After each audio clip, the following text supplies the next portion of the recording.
Tiniyak ni Pangulong Ferdinand R. Marcos Jr. sa mga kawani ng pamahalaan na magiging ligtas at mapayapa ang pugunita ng Poong Jesus Nazareno.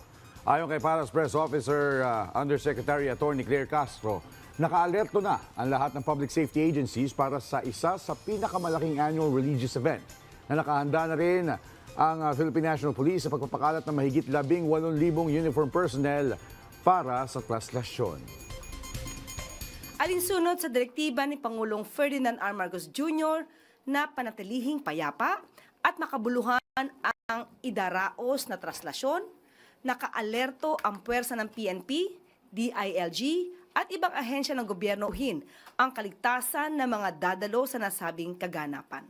Ipinag-utos ni PNP Chief Police Lieutenant General Jose Melencio Nartates Jr. sa mga tropa ng kapulisan na maging alerto, mahinahon at makatao sa pagsiserbisyo sa kapwa Pilipino.